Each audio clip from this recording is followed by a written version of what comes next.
के बेटे की शादी थी। चील ने जंगल के सभी पक्षियों को शादी पर बुलाया था। कालू, मेरा बहुत मन कर रहा है नए नए गहने पहनकर चील के बेटे की शादी में जाने का। हाँ तो किसने रोका है तुम्हें? पहनो, जितने मर्जी गहने पहनो।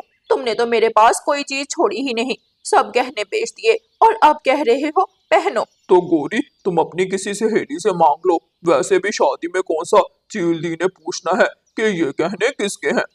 फिर गौरी कवि रानो चिड़िया के घर जाती है। रानो, मेरी प्यारी बहन, तुम्हारे पास तो बहुत सारे गहने हैं। मुझे अपना वो सोने का कंगन दो जो तुम्हें तुम्हारी सास ने दिया था। मेरा बहुत मन है कि शाम को शादी में मैं वही कंगन पहन कर जाऊं। नहीं गौरी बहन, वो तो मैं खुद पहन कर जाऊंगी। वो मेरी सास की निशानी है, वो तो मैं किसी को भी नहीं दूंगी। जब तेरी सास ही नहीं रही तो उसकी निशानी का क्या करेगी? चुपचाप मुझे अपना कंगन दे दे, वरना मुझसे बुरा कोई नहीं होगा। आपसे बुरा तो वैसे भी कोई नहीं है। गौरी बहन, जाओ अपना काम करो जाकर, मैं नहीं दूंगी अपना कीमती कंगन। तुझे मैं छोड़ूंगी नहीं मोटी चिड़िया। मैं भी देखती हूँ वो कंगन पहनकर तू कैसे जाती है। कालू जी, उस छोटी चिड़िया ने मुझे बहुत बुरी बुरी बातें सुनाई और कहा कि वो मुझे कंगन नहीं देगी। वो क्या, उसके बड़े भी देंगे कंगन। तुम बस शादी में जाओ एक बार, कहीं झील दी नाराज ना हो जाए। फिर शाम को सभी पक्षी चील की शादी पर जाते हैं। रानू चिड़िया ने अपना कंगन अपने पंखों में पहना हुआ था। सभी महिलाएं पक्षी तरह तरह के गहने पहनकर आई हुई थी, लेकिन गोरी के ना गले में कोई हार था और ना पंख में कोई कंगन। गोरी को बहुत बेइज्जती महसूस होती है और वो जल्दी घर वापस आ जाती है। उधर कालू कौवा अपना मुंह छुपाकर चिड़िया के घर चला जाता है और उसके बेटे कुकू को किडनैप कर लेता है। छोड़ो, छोड़ो, मुझे छोड़ो, कौन हो तुम? मम्मा, मम्मा, मुझे बचाएं। कालू कौवा कुकू को ले जाकर गुफा में छुपा देता है और अपने घर चला जाता है। गोरी, कैसी रही शादी? क्या क्या खा कर आई हो तुम शादी में? मेरी तो इतनी बेइज्जती हुई कि मेरा दिल ही नहीं किया कुछ खाने को। क्या हुआ तुम्हें? क्या किसी ने तुमसे कुछ कहा है? सभी महिलाएं पक्षी सुंदर सुंदर गहने पहन कर आई थी और मैं अकेली थी जो गरीबों की तरह एक तरफ खड़ी थी। चिंता मत करो, मैंने तुम्हारे लिए कंगन का इंतजाम कर लिया है। क्या क्या किया है तुमने कालू जी? मैंने चिड़िया के बेटे को किडनैप कर लिया है। अब हम उससे पैसे मांगेंगे और जब उसके पास पैसे नहीं होंगे तो कंगन मांग लेंगे। तुम चिंता मत करो। गौरी कवि तो अपने पति की बात सुनकर बहुत खुश हो जाती है। जब चिड़िया अपने घर आती है तो उसका बेटा घर में नहीं था। कुकू, कुकू बेटा, आप कहाँ हो? क्या आप मम्मा की आवाज सुन रहे हो? रानू चिड़िया परेशान होकर जल्दी से कबूतर के घर जाती है। नहीं रानू चिड़िया, यहाँ तो कुकू नहीं आया। फिर रानू चिड़िया मिठू तोते के घर जाती है। रानू बहन, मुझे तो बिल्कुल नहीं मालूम, मैं तो अभी आपके साथ ही चीलों के घर से आया हूँ। फिर रानू चिड़िया कौवों के घर जाती है। गौरी, गौरी बहन, मेरा बेटा कुकू नहीं मिल रहा, पता नहीं कहाँ चला गया। क्या आपने उसे कहीं देखा है? तब तो बड़ा सज धज कर गई थी शादी खाने, तभी अपने बेटे का ख्याल करती। हमें क्या पता तुम्हारा बेटा कहाँ है। रानू चिड़िया अपने घर चली जाती है। थोड़ी देर बाद रानू चिड़िया का फोन बजता है। अगर तुझे अपना बेटा चाहिए तो हमें 10,000 सिक्के दे दो। क्या? कौन हो आप? और मेरा बेटा कुकू कहाँ है? जितना कहा है उतना कर। अगर अपना बेटा चाहिए तो 10,000 सिक्कों का इंतजाम कर और कल तुझे तेरा बेटा मिल जाएगा, वरना रानू चिड़िया। नहीं नहीं, मेरे पास इतने सिक्के नहीं है। कालू कौवा फोन काट देता है। रानू चिड़िया सारी रात रोती रहती है। अगले दिन सब पक्षी रानू चिड़िया के घर जमा थे। रानू बहन, अभी भी समय है, पुलिस को बता दो। पता नहीं मेरा बेटा किस हाल में होगा, अगर उसे कोई नुकसान पहुंचा तो मैं क्या करूंगी। तभी फोन बजता है। क्या पैसों का इंतजाम हो गया? देखिए भाई साहब, मेरे पास इतने पैसे नहीं है। तो अपनी कोई कीमती चीज दे दो, वरना तेरे बेटे को नहीं छोड़ेंगे हम। कीमती चीज? मेरे पास ऐसी कोई कीमती चीज भी नहीं है जो 10,000 सिक्कों के बराबर हो। तो फिर अपने बेटे को भूल जाओ। नहीं नहीं भाई साहब, मेरे पास एक सोने का कीमती कंगन है, अगर आप वो लेकर मेरे बेटे को छोड़ दे तो मैं वो देने को तैयार हूँ। ठीक है, पता लिखो और अपना कंगन लेकर पहुंच जाओ। कालू अंकल, आप मेरी मम्मा के साथ ठीक नहीं कर रहे, मुझे छोड़ दे, मेरी मम्मा बहुत रो रही होंगी। चुप करके बैठा रहे, वरना एक चमाट लगाऊंगा तुझे। कालू, अगर इस चिड़िया के बच्चे ने अपना मुंह खोल दिया तो हम क्या करेंगे? चिंता मत करो गौरी, हम वो कंगन लेकर किसी दूसरे जंगल भाग जाएंगे। थोड़ी देर बाद रानो चिड़िया और मिठू तोता उड़ते हुए पहाड़ों की तरफ आते हैं। कालू कौवा अपना मुंह लपेट कर उस तरफ जाता है। वो गौरी से कहकर जाता है कि कुकू का ख्याल रखे, लेकिन गौरी तो खुद भी गुफा से बाहर निकल जाती है और बाहर लगे मीठे फल खाने लगती है। कालू कौवा अभी रानो चिड़िया से कंगन ले ही रहा था कि कुकू पीछे से शोर मचाता हुआ आ जाता है। मम्मा मम्मा, ये कालू अंकल है, इनको कंगन मत दो, इन्होंने मुझे बहुत मारा और आपका कंगन लेने के लिए मुझे किडनैप किया था। क्या?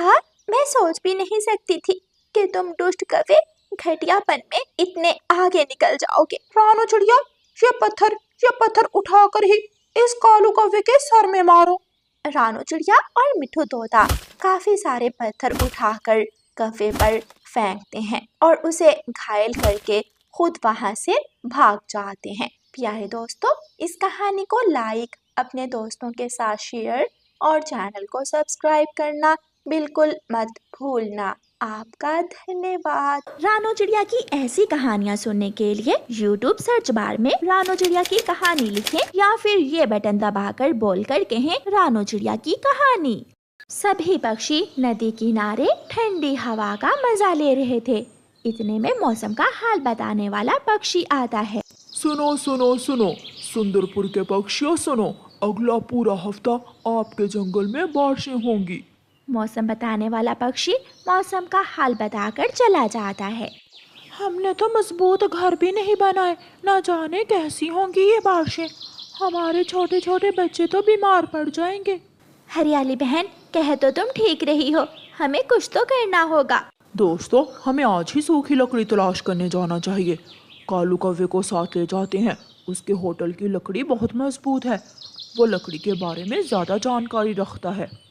कालू कौवे का उसी जंगल में एक बहुत बड़ा होटल था। कालू कौवे का होटल बहुत ही मजबूत लकड़ियों से बना हुआ था। सभी पक्षी कालू कौवे के पास पहुंच जाते हैं। कौवे भैया, हम सब आपको लेने आए हैं। मौसम की जानकारी देने वाला पक्षी बताकर गया है कि अगला पूरा हफ्ता हमारे जंगल में बहुत बारिशें होंगी। प्लीज आप हमारे साथ आइए और हमें बताइए कि मजबूत लकड़ी कहाँ से मिलेगी। हाँ हाँ, चलो मैं जाता हूँ तुम्हारे साथ। फिर कालू कौवा उन सब पक्षियों के साथ लकड़ी की खोज में जाता है। अभी वो आधे रास्ते में ही पहुँचे थे कि तेज हवा चलना शुरू हो जाती है। इस तेज हवा में तो मैं अपने पैरों पर काबू ही नहीं पा रहा।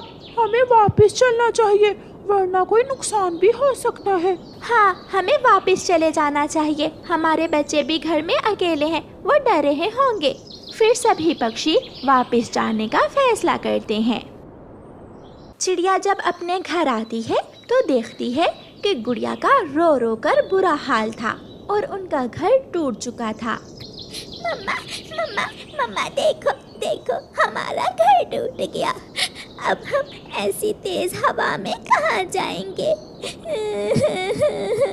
मेरी बेटी, चुप हो जाओ, चुप हो जाओ मेरी बेटी, मैं आ गई हूँ ना, सब ठीक हो जाएगा। रानो चिड़िया अपनी बेटी को लेकर कालू कौवे के होटल पर जाती है। कालू भाई, कालू भाई। कालू कौवा तो अपने होटल के कमरे में घोड़े बेचकर सो रहा था। कालू भाई, दरवाजा खोलो। कालू झट से उठता है और दरवाजा खोलता है। रानो, तुम आ जाओ, जल्दी से अंदर आ जाओ। रानो चिड़िया होटल के अंदर चली जाती है।